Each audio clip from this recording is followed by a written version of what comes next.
Hey guys, ZB right here, and today I am back once again, continuing with Fasha week with What If Fasha Survived, part 5.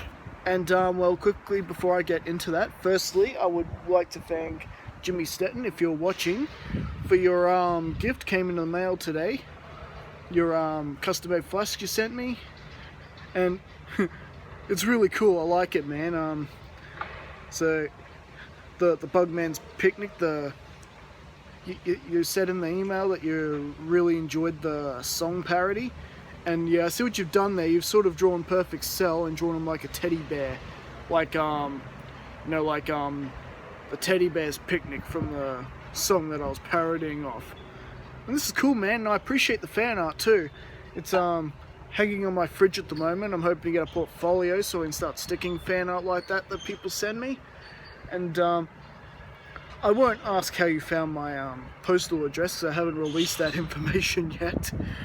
But anyway, kudos, and this was really thoughtful, man, and I'll treasure this always. You know, for some reason, if I ever have to stop making these Dragon Ball What If videos or Dragon Ball content, at least I'll have this to remember the incredible journey.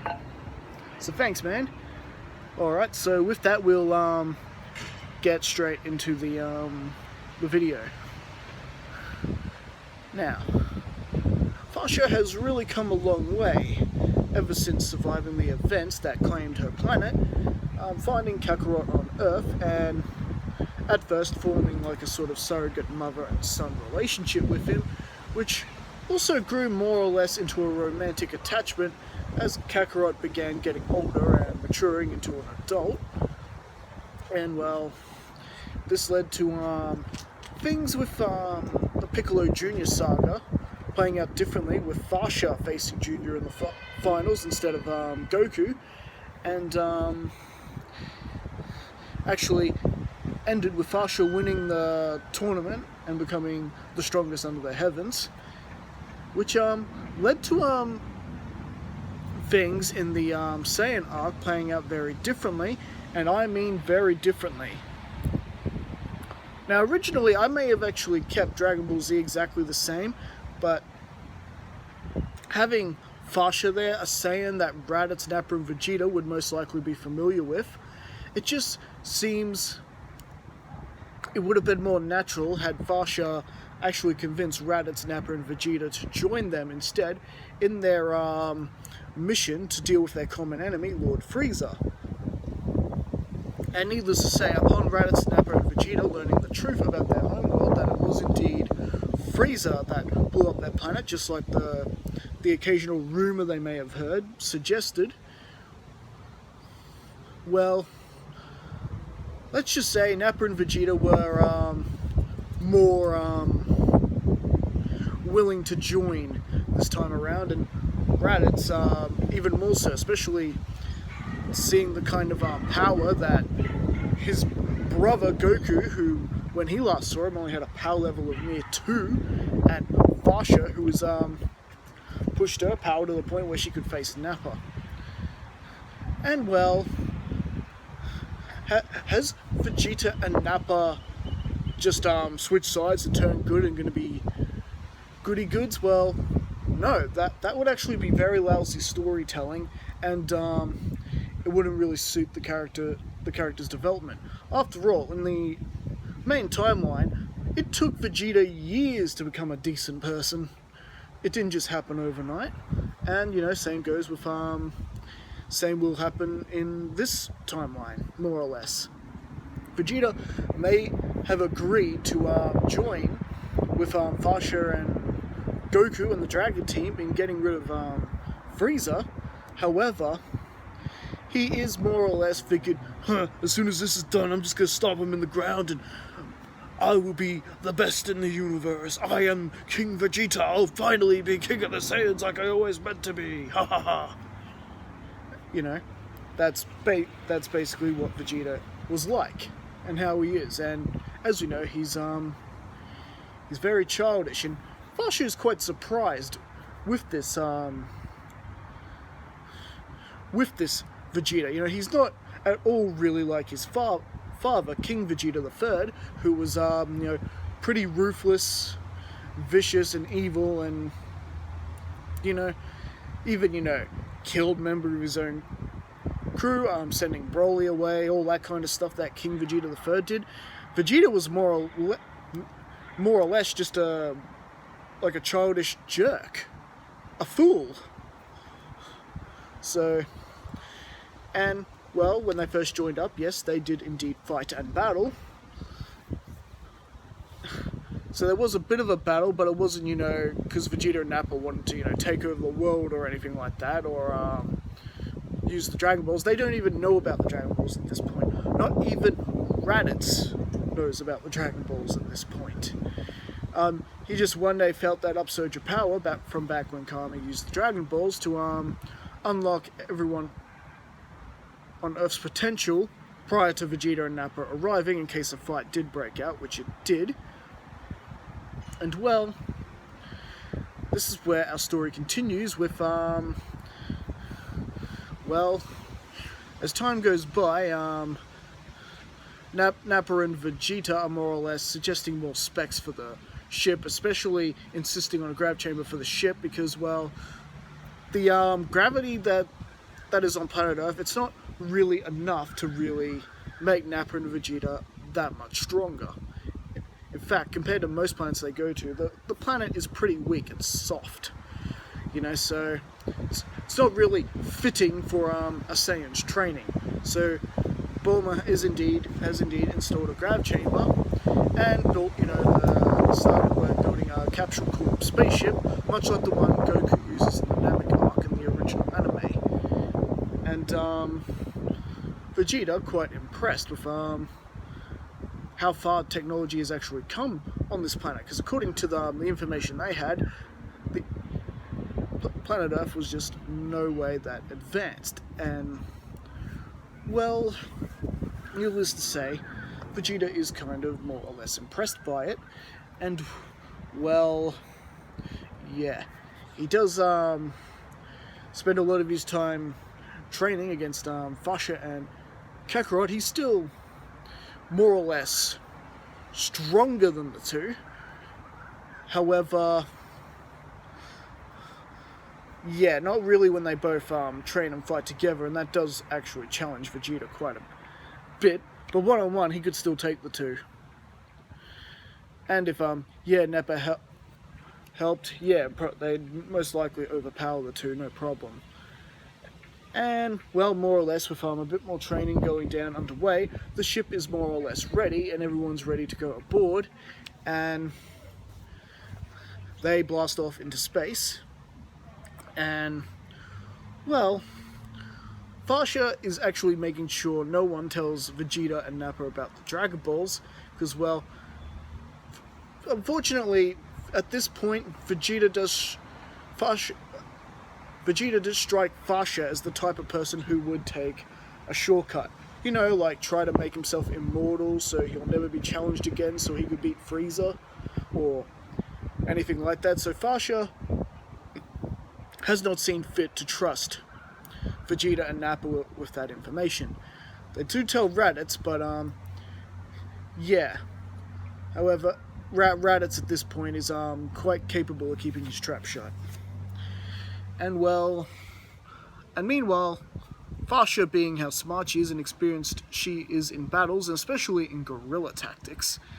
After all, now, as we know, Fasha was never really the strongest member of Bardock's team. In fact, she was the weakest out of the lot, with a power level of 2,000, while Bardock had 15,000, and the rest more or like were in the 10,000, 4,000, 5,000 range. Fasha was a mere 2,000, so definitely not the weakest of the bunch, but she was very reliable and smart, and was a pretty big key in Bardock and his squad's success with how intelligent she was in tactics and all that.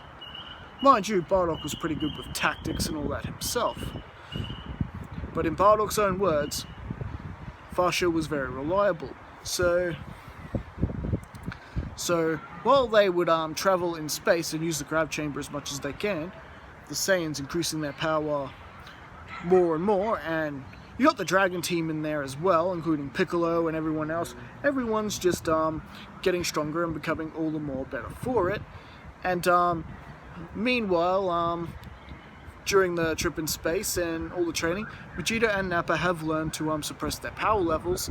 So when they do run into a Frieza scout that might be looking for them, after all, they've kind of dropped under Frieza's radar, and Frieza is wondering where his pet monkeys ran off to. After all, you can't really hide much from Frieza. And so, as the story continued, they always repressed their energy whenever they sensed, an oncoming Frieza Force party who may be looking for Nappa, Vegeta, and Raditz. And whenever they came across a Frieza base, they more or less had plans to liberate them, and through Fasha's leadership and experience in battle, and of course you got Nappa's battle experience as well, they were a pretty formidable team in attacking and liberating these planets and taking over these bases and taking advantage of all their equipment and all that, and making themselves a strong force. Now, currently they're hiding out on some remote planet on the edge of Frieza's influence, where there used to be like a Frieza Force facility there, but it's long since been abandoned and forgotten, pretty much ever since Frieza took over the Empire. So it's like an old cold base, just completely forgotten about. That's basically where Dragon Team and Fasha, her husband Goku, and the rest of the Saiyans are all held up, and as they are liberating planets and all that, they are bringing more and more helpful allies to their cause who have basically had enough of Frieza's reign, of people who have formerly been repressed. And well, unfortunately, Vegeta and Nappa and Raditz's little cover was not kept secret for long, because the Frieza Force soldiers did have their scouters on and did report on who it was who was attacking them, that it was Prince Vegeta and a bunch of other monkeys. And this, of course, angers Frieza greatly with, how dare those monkeys bite the hand that feeds them? Zarbon, Dodoria, it's time you guys went out there and teach those monkeys some respect. So with that, Frieza sends Zarbon and Dodoria off, hoping to fix this mess. And well, this is where things really begin to get interesting. And well, with seeing where the Saiyans have currently attacked and began targeting, it wasn't too hard for them to really predict where they were going to go next. So Zarbon and Dodoria showed up with their respected forces and pretty much destroyed all life forms on the planet, and even killing some of their own men. But this was all in an attempt to set a trap for the Saiyans and the Dragon Team. And well, this is where Fasha, along with Goku and the Dragon Team, actually do go to this planet, and they actually do fully walk into this trap set by Zarbon and Dodoria. And well, Fasha is just smirking, and Dodoria is just taking one look at Fasha. What? You? You're alive? But I killed you. I killed you all those years ago. How could you be alive? This is impossible. Not possible. Oh, so it seems not only did you not kill Bardock that day, you missed the weakest one of the bunch too. Shut it, Zarbon, or I'll shut your mouth for you. I'd like to see you try. You know I'm more powerful than you. And well, in an instant, Fasha just powers up to as much as she can and just pretty much charges and attacks Dodoria. Dodoria, having no idea what's hit him, and Dodoria is just completely on top of him and wailing him and oh, does vengeance feel sweet for Fasha. She has been waiting for this moment a long time. As we know, Dodoria was never really well liked among the Saiyans. According to pretty much every Saiyan, you know, they may have tried to somewhat respect Frieza in a way and some of the other members of the Frieza Force, but when it came to Dodoria, there's no way they could respect him. To them, he was just the complete scum of whatever planet he happened to be on. So yes, Fasha is taking her time, enjoying knocking that pink buffoon around, really just savoring it. Every hit she struck Dodoria, it was like every Saiyan that Frieza massacred, every Saiyan that he massacred was getting a shot in. And Dodoria is just like, impossible! You're a Saiyan! Saiyans aren't supposed to be this much so powerful? What's going on here? Well, unlike you, who only takes the glory of his own hard man's work, who sucks the tit of Lord Frieza, I've been busy going to hell and back and getting stronger, while you've been going soft. And with a powerful beam, Dodoria is dead, and Zarbon is just shocked, and he tries to regain his composure. Not a big loss. Not even I like Dodoria that much. I would say you did the Frieza Force a favor there, Fasha. It's too bad I have to destroy you. And with that, Zarbon transforms into his form, and also begins to attack Fasha. And this is where basically Goku steps in and gets a really nasty gut punch in and knocks him to the ground, powering up a Kamehameha. And Zarbon is taken out, and unfortunately for Saiyans, Frieza, of course, is listening to this. Why, those nasty monkeys! I'm gonna have to think of something fast if I'm gonna rid the universe of these apes once and for all. To think they actually have grown strong enough to take out Zarbon and Dodoria. I really should have made sure I exterminated the lot of them. That was my mistake. Ah well, it's not like they're really a threat to me. I may have to send the Ginyu Force to deal with this party once and for all. And, well, with that done and everyone more or less retreating, you've got, a new party more or less trying to find where the Saiyans and this dragon team could be hiding, and of course that party would be the Ginyu Force. And, well, then they're just not having that much luck due to the fact that, these guys can hide their power levels. The only thing they could really do at this point is just hope that really one of the Saiyans makes a bit of a mistake. However, one day, flying amongst the cosmos, this is where someone actually does make a bit of a mistake. And, well, who was this individual? Well, you could guess that it was probably Vegeta that made this mistake. He was more or less just getting frustrated that that Frieza isn't dead already, and that they're resorting to these cowardly tactics, hiding their power levels and all that. And it's not how the Saiyans originally did things.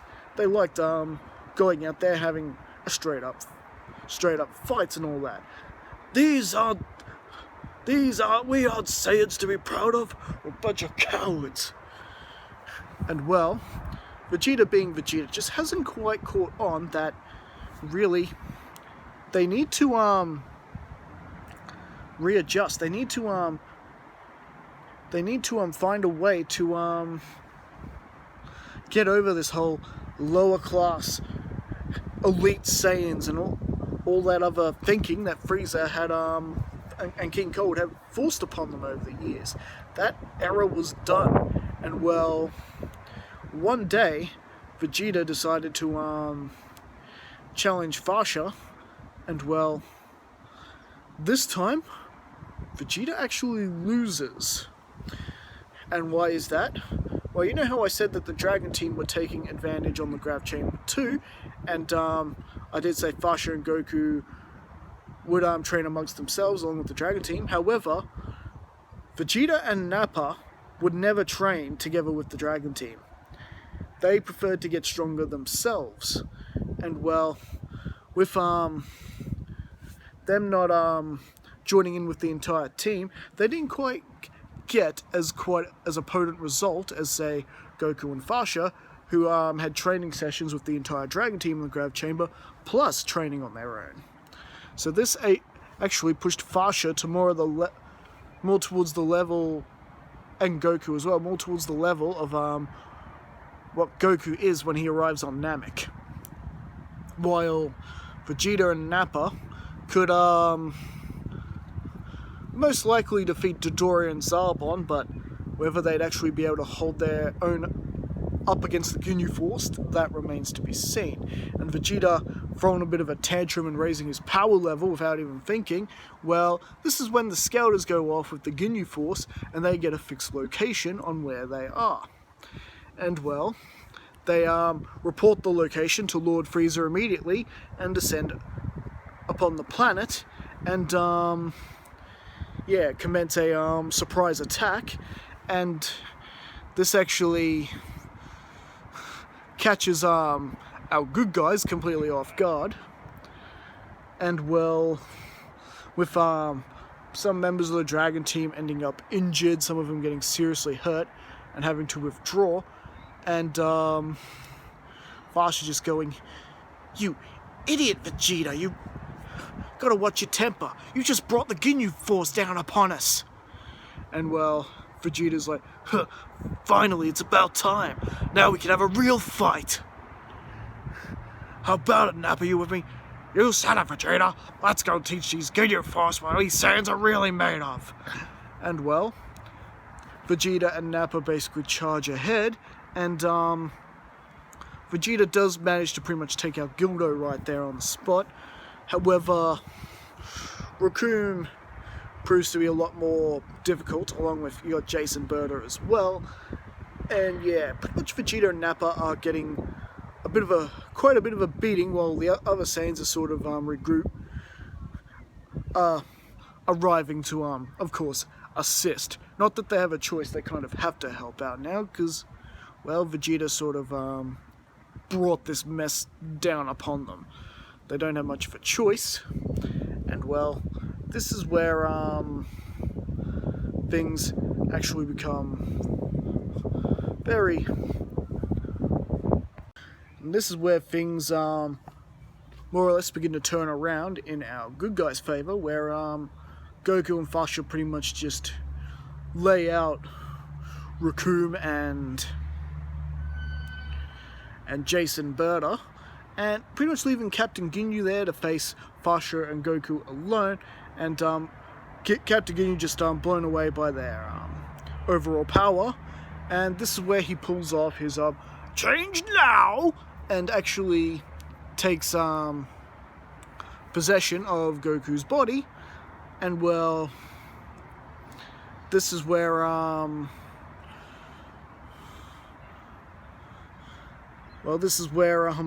Fasha is being forced to battle against her own husband here, and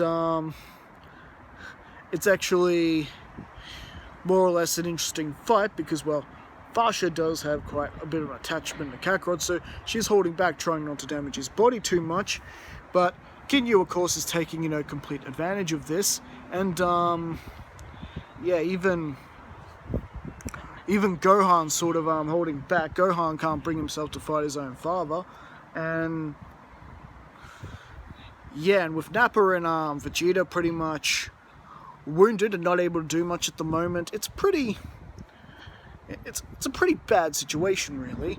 And however, eventually, with a bit of pep talk from Fasha and and Goku, who's now in Ginyu's body, well, Gohan is able to snap out of his doubts, and the trio take on Ginyu as a family and injure him enough where he's basically forced to do the change again, ending up back in his own body.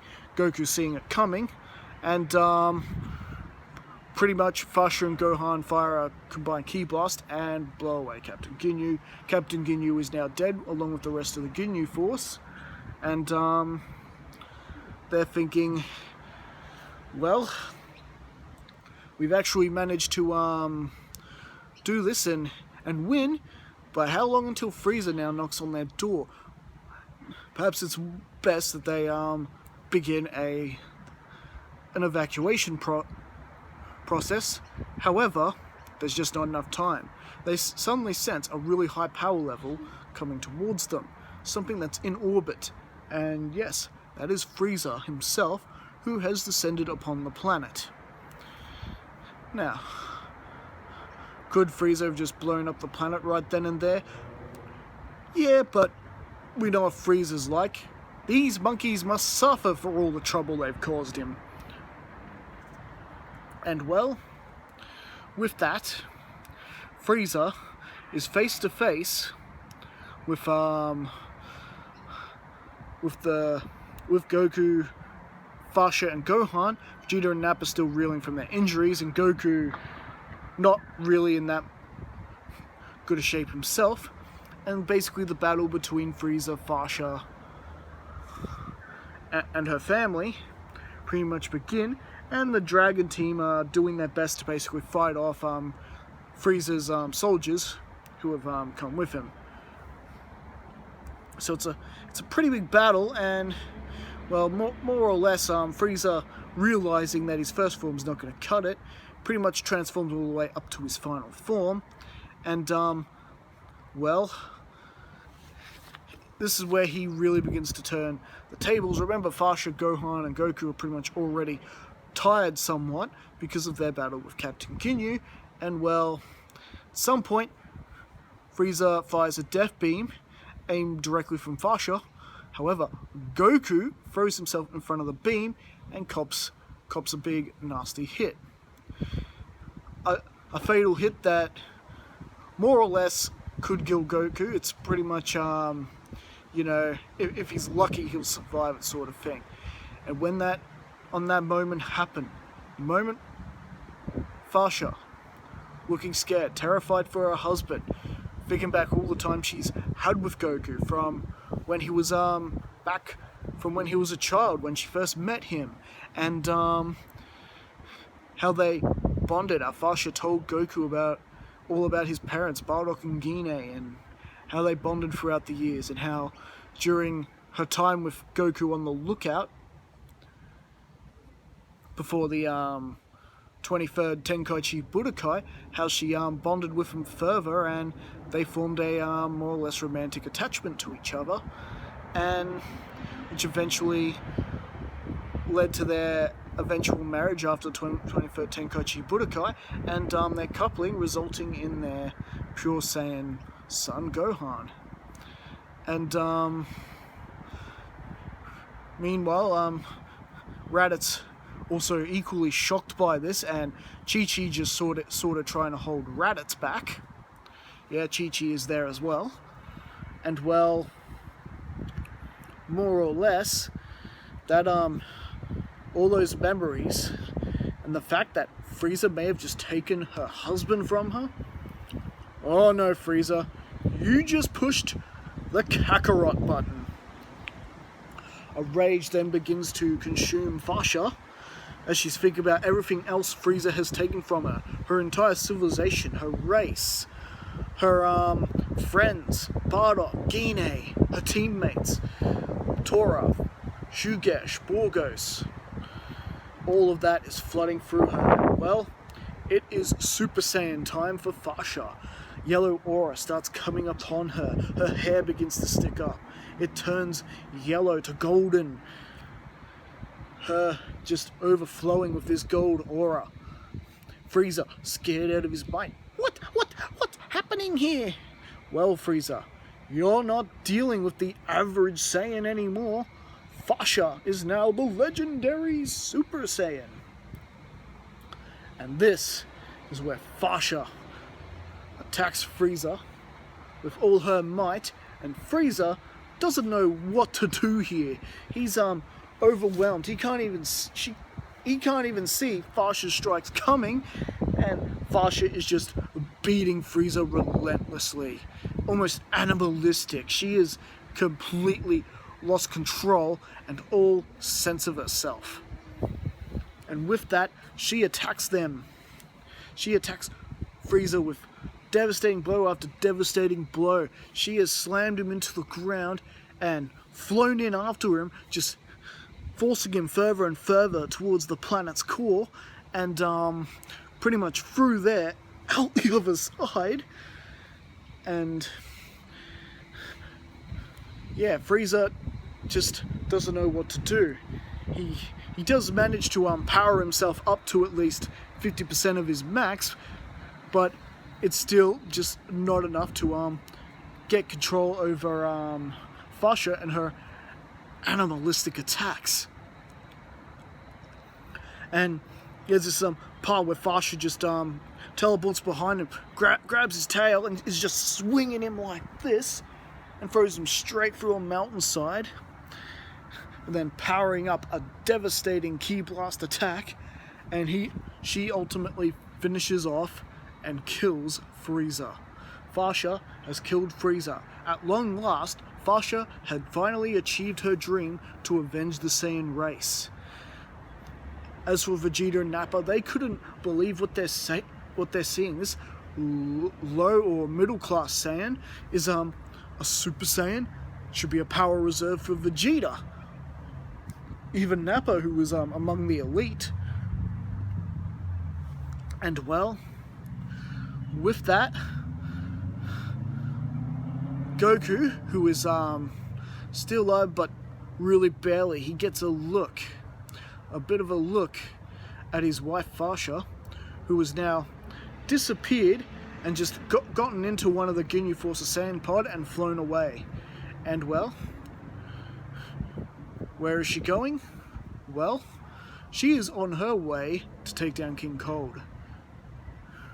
After all, Frieza's only half the problem. King Cold, we can't allow King Cold to come back, reclaim his empire, and then the same sort of, problem just begins again. Nah, and Fasha is just that livid with rage that if she doesn't go off and fight King Cold, she may even accidentally turn on the good guys. She's still that livid and rage and that out of control with herself at the moment. She just wants to, well, like I said, take out King Cold. And well, everyone in the Dragon Team's going, oh, where's Fasha going? And Vegeta's like, huh. Well, if she's any kind of Saiyan, she'd be going after King Cold, Frieza's father. Putting him down for good before he can seek revenge. It's what I would do. And well, since Vegeta and Nappa more or less have nowhere to go, they more or less decide to go back with the Dragon Team and head back home to Earth. And meanwhile, through the months and time that they have on their own, Raditz and Chi-Chi have sort of grown really fond to each other. And well, Raditz and Chi-Chi basically get married, and Bulma has more or less fallen for Vegeta, much like she does in the original timeline. Vegeta wanting his own private grab chambers so he can train up and learn how to be a Super Saiyan himself. And also Nappa sort of joining him for training as well. After all, they both could just maybe learn it together. Why not? And well, more or less, they are more or less struggling to adapt to a life on Earth. And well, meanwhile, Fasha has indeed found King Cold's planet and has more or less begun to attack the former King, the leader of the Cold Force, as it was known back then, before it became the Frieza Force. "Oh, Fasha, I haven't seen you in a long time.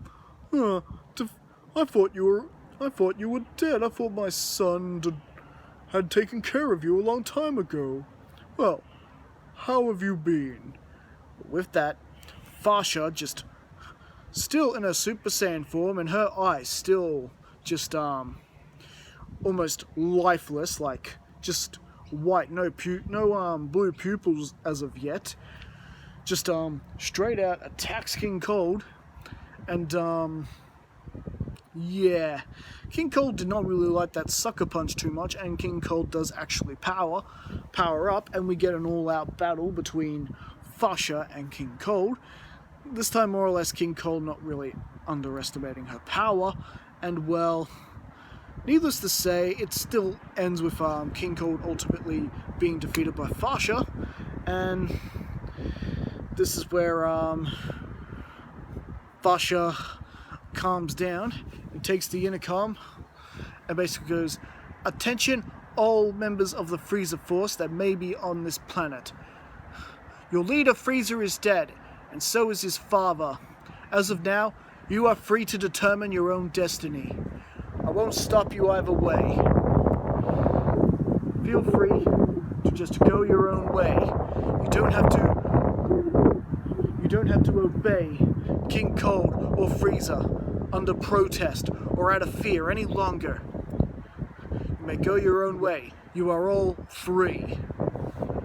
And with that, Fasha gets to her space pod and begins making plans to make her journey back to Earth. And I think that's actually where we'll leave things right now. So what did you guys think? Did you enjoy this story? Where are things going to go now that Fasha has made good on her plea to avenge the Saiyan race? She has indeed done that, definitely with a huge explanation point. Where are things going to go now that we're heading more or less into the the Android saga? How will Fasha's appearance actually make a difference in the Android saga? All this and more next time. Don't forget to like and subscribe, and I hope you guys are enjoying Fasha Week. Next week, we're going to be doing Gine Week. Week after that, maybe even a Bardock Week. So, that's it for this What If, guys. Thank you for joining me, and I will see you again for the next part tomorrow.